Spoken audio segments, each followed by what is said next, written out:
ఆంధ్రప్రదేశ్ రైతు సంఘం ఏలూరు ఏరియా సమితి ఆధ్వర్యంలో ఏలూరు మండల తహసీల్దార్ కార్యాలయం వద్ద ఆందోళన నిర్వహించి వినతిపత్రం అందించారు. రైతులకు అన్నదాత సుఖీభవ గత ఏడాది బకాయిలు చెల్లించాలని, రైతులకు బడ్జెట్లో అధిక నిధులు కేటాయించాలని, ఆంధ్రప్రదేశ్ రైతు సంఘం వర్ధిల్లాలని నినాదాలు చేశారు. ఈ సందర్భంగా రైతు సంఘ నాయకులు ఉప్పులూరు హేమశంకర్ మాట్లాడుతూ, కూటమి ప్రభుత్వం ఎన్నికల్లో గెలవడానికి రాష్ట్ర వ్యాప్తంగా ఉన్న రైతాంగానికి అనేక హామీలు ఇచ్చి గెలిచిన తర్వాత వాటి అమలుకు నిధులు మంజూరు చేయకుండా రైతులను మోసగిస్తుందని విమర్శించారు.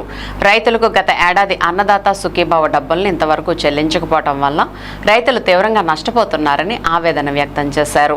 కౌలు రైతులకు అన్నదాత సుఖీభావ అమలు చేశామని, ఎన్నికల సందర్భంగా కూటమి నాయకులు హామీ ఇచ్చి నేటికి అమలు చేయలేదని ఆరోపించారు. ఎప్పటికైనా రాష్ట్ర ప్రభుత్వం రైతాంగానికి ఉచిత పంటల బీమా పథకం తిరిగి పునరుద్ధరించాలని, ఇన్పుట్ సబ్సిడీ, కౌలు రైతులకు ఆర్బీఐ నిబంధనల ప్రకారం ష్యూరిటీ లేకుండా 2 లక్షల పంట రుణాలు అందించాలని డిమాండ్ చేశారు. తక్షణమే ప్రభుత్వం చర్యలు తీసుకోకపోతే ఉద్యమాలు మరింత ఉధృతం చేస్తామని హెచ్చరించారు. అనంతరం మండల తహసీల్దార్కు వినతిపత్రం అందజేశారు. ఈ కార్యక్రమంలో ఏరియా సహాయ కార్యదర్శులు కురేళ్ల ప్రసాద్, అటగర్ల లక్ష్మీంద్ర, కార్యవర్గ సభ్యులు మావూరి విజయ, జిల్లా సమితి సభ్యులు భజంత్రి శ్రీనివాసరావు, బొగ్గల ప్రభాకర్, బళ్ళ కనక దుర్గారావు, ఎంఏ హకీం, ఉప్పులూరి లక్ష్మి, దాసిపల్లి ఎర్రయ్య, గాలి కుమార్ బాబు, దేవినేని రమాదేవి తదితరులు పాల్గొన్నారు. నమస్కారం. ఉప్పులూరి హేమశంకర్, ఆంధ్రప్రదేశ్ రైతు సంఘం ఏలూరు ఏరియా సమితి నాయకులు. ఈరోజు రాష్ట్రంలోని రైతాంగం అనేక ఇబ్బందులు పడతా ఉన్నారు.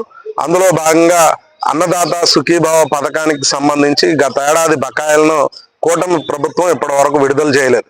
అలానే రాష్ట్ర బడ్జెట్ లో రాష్ట్రంలోని రైతులకు కనీసం మేలు చేసే విధంగా కూడా కేటాయింపులు చేయలేదు.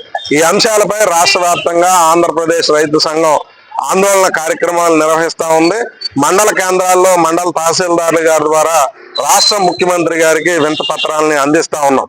ముఖ్యంగా రైతాంగానికి సంబంధించి వారు ఈ రోజు దేశానికి అన్నం పెట్టే పరిస్థితుల్లో ఉన్నారా అని ఒక రకంగా ఆలోచించాల్సిన పరిస్థితి కనిపిస్తా ఉంది. ఎందుకంటే ఈ రోజు రాష్ట్ర రైతాంగం అప్పుల బారిలో కూరిపోయి, పంటలు సరిగ్గా దిగుబడి రాక, నాణ్యమైన విత్తనాలు దొరక్క, నాణ్యమైన ఎరువులు, పురుగు మందులు దొరక్క రాష్ట్ర రైతాంగం అప్పుల పాలైపోతా ఉంటుంటే రాష్ట్ర రైతుకి అన్నం పెట్టే పరిస్థితి రాష్ట్ర ప్రభుత్వాలు చేపట్టట్లేదు.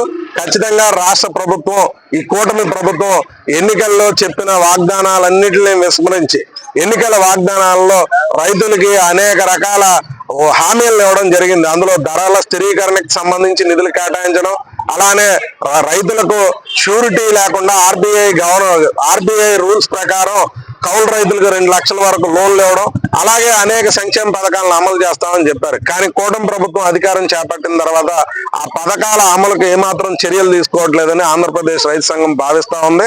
అలానే మొన్న జరిగిన బడ్జెట్ కేటాయింపుల్లో కూడా ఏదో రైతాంగానికి అరకొర నిధులు కేటాయింపులు తప్ప రైతులను ఆదుకునే పరిస్థితుల్లో పూర్తి స్థాయిలో నిధులు విడుదల చేయలేదని ఆంధ్రప్రదేశ్ రైతు సంఘం భావిస్తా ఉంది.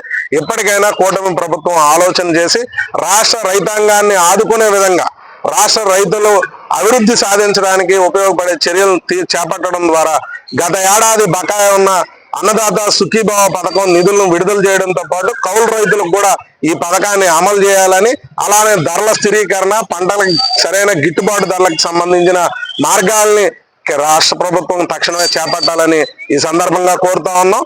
ఈ రాష్ట్ర ప్రభుత్వం ఈ రకమైన చర్యలు చేపట్టకపోతే భవిష్యత్తులో ఈ ఉద్యమాలను మరింత ఉధృతం చేస్తామని హెచ్చరిస్తా ఉన్నాం.